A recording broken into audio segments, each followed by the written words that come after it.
Yeah, um, you know, Vampires versus the Bronx. I haven't seen or a vampire.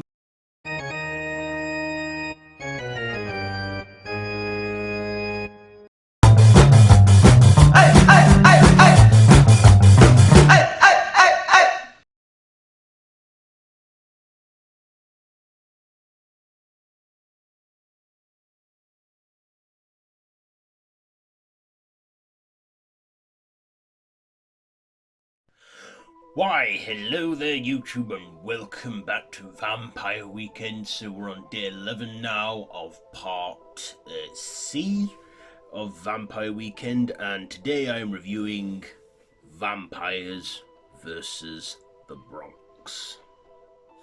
So this is a supernatural comedy horror written and directed by Oz Rodriguez, starring Jaden Michaels, Jared W. Jones III, George Diaz IV, and Sarah Gandon. So this follows a group of kids in the Bronx neighborhood area of New York, where they discover that a clan of vampires have come to the Bronx to feed, and also they feel that, because it's a rough area and so many people go missing there nearly every day, they think, no one will notice that. But of course, these vampires underestimate the Bronx, and these kids and the whole community fight back against these blood-sucking demons. So let's go on to my likes and dislikes. First of all, the likes. I like the vampires in this, with the whole demonic vampiric look they had. Kind of reminded me of the vampires from Buffy and the Lost Boys. So I thought they had good vampires in this. I also like the dark comedy in this and the witty humour that we had with this being a vampire horror comedy. And I also like the dark gothic tone we had in this film too. And yeah, we had some good protagonists. Kind of, reminded me of the Lost Boys as well. As, it was like one kid who witnessed a vampire and no one believed him, and he had a handful of friends that did. Although they weren't qualified vampire hunters like the Frog Brothers in Lost Boys. But yeah, I also like that, they even reference a couple of things. Like, they even watched Blade in the film as well to get research on vampires and how to kill them. But this film is available on Netflix as well. You can watch it on Netflix. So if you got Netflix, well, I'd say check it out. It's a good one. It's about, it's 86 minutes, so just under an hour and a half, and it's quite entertaining. There's, like I say, a lot of dark humor, a lot of blood, a lot of gore, good vampires. But of course, I do have my negatives to say on this one.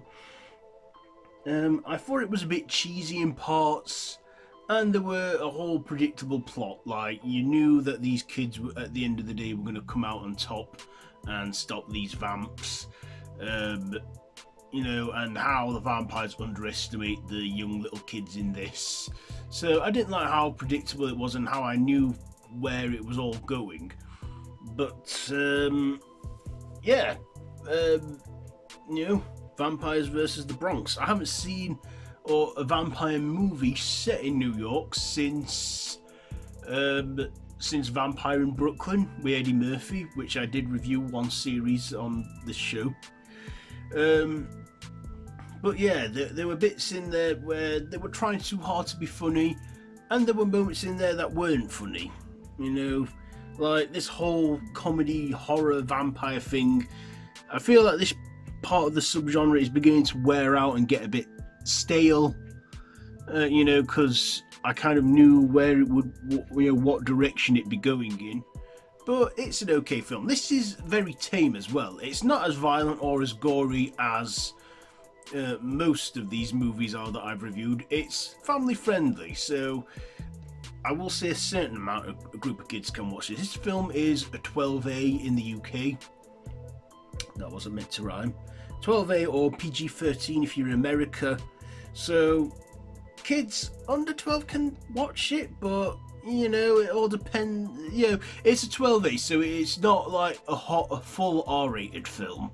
It's not too bad. So maybe that's another thing that let it down for me, that it was a bit too tame as well. But yeah, if you want to watch a vampire movie with, like, if you have a kid or something, or some kids that are like a bit too young to watch the graphic stuff, then yeah, I'd say this one's alright. So my ratings, I'm gonna give Vampires Versus The Bronx, I'll give it 3 steaks out of 5.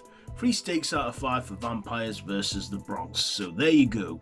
There's today's episode of Vampire Weekend, and join me tomorrow for the conclusion of Part C, where I'll review another vampire-styled movie, and then that'll be the last one for a while until the August bank holiday. So yeah, have you seen this one? Let me know down in the comments below if you have. If you like this video, be sure to give it a big thumbs up, share with your friends, feel free to subscribe if you haven't already, and to hit the notification bell. All of my social media links are linked down below. So I've been Random Ross, and this has been Vampire Weekend Day 11. So until next time, well, until tomorrow, don't have nightmares.